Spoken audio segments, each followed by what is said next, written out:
Okay, so I've given this talk a fairly exciting title of Hellenism Rampant. By that I mean the spread of Greek thought, or Hellenism, throughout much of the known world that occurred under Alexander the Great.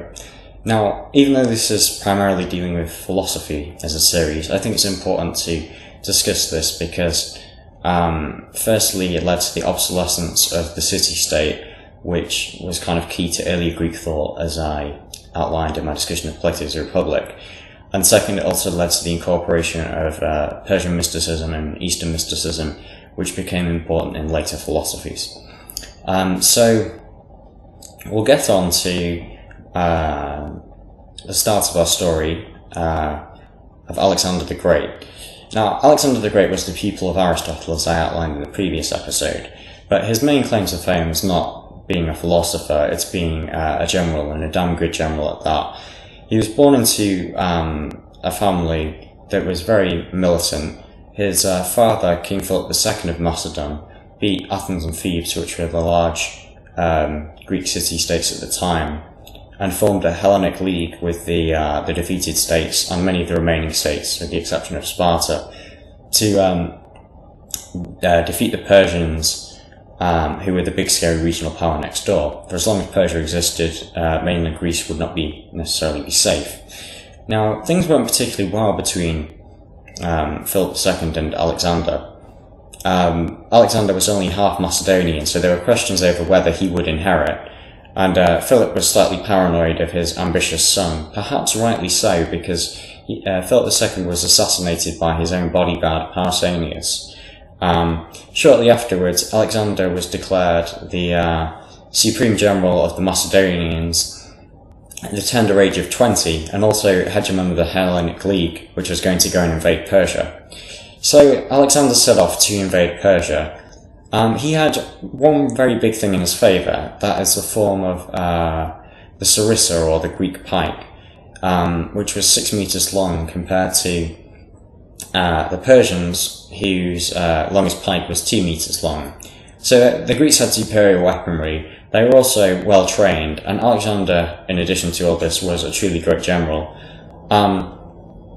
So Alexander was often outnumbered by 2 to 1 during his campaigns in Persia, but he was able to successfully beat the Persians, led by Darius III at the battles of Issus and Gaugamela. Now,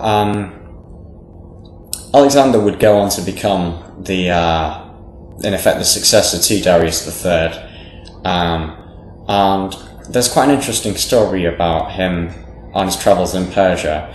So he came to this temple in the town of Gordius, where a knot was located and guarded by priests, and it was said that whoever could undo the knot would go on to become the king of Asia. Now this is a famous Gordian knot, and Alexander was alleged to have come up, drew his sword and simply cut through the knot, and then he went on to conquer most of Asia. Now I think this is interesting because it kind of shows that he was a man who was a very pragmatic leader and was open to creative thinking, but it also goes to show that he already had great military power to be able to draw his sword in the presence of the Gordian priest's most sacred shrine without any serious fear of repercussions. So in effect, he'd already conquered Gordius, and he'd already conquered most of Asia simply by being able to do that. He then went on to several successful campaigns in Egypt, setting up the city of Alexandria, which bears his name, and several other cities throughout Persia, Egypt, and all the way to India. Indeed, modern-day Kandahar was previously known as Alexandria after him. His men got to the banks of the Ganges by the time Alexander was 30. They'd been away from Macedon and Greece for nearly 10 years. They were tired, cold, and hungry, and they mutinied. They said, "We're going no further, Alexander. We're going to go home. We want to see our families." So they headed back. They got as far as Babylon, and then Alexander the Great died. It's rumoured that he was assassinated. He lay ill with a fever or some form of poisoning for 10 days before finally dying, at which point his kingdom was divided between his 4 generals and would go on to form the Ptolemaic kingdom in Egypt, the Seleucid dynasty, in Iran and Iraq, the Kingdom of Pergamon in modern-day Turkey, and Macedonia itself.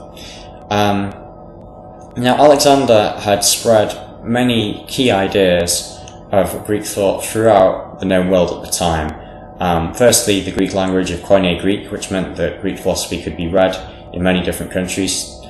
Secondly, Greek ideas, including Greek naturalist sculpture. So if you look at some of the Buddhist sculptures in Afghanistan from this period, they actually slightly resemble the sort of very realistic Greek style, as opposed to the previously more expressive style found there.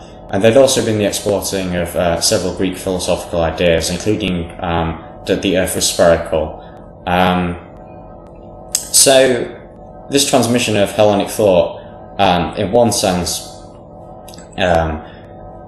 greatly enriched the known world, but there was also an enrichment of the Greek world, in the sense that Persian mysticism and many Eastern ideas also flowed into the Greek world, and it's these sort of ideas that we're going to deal with in future episodes.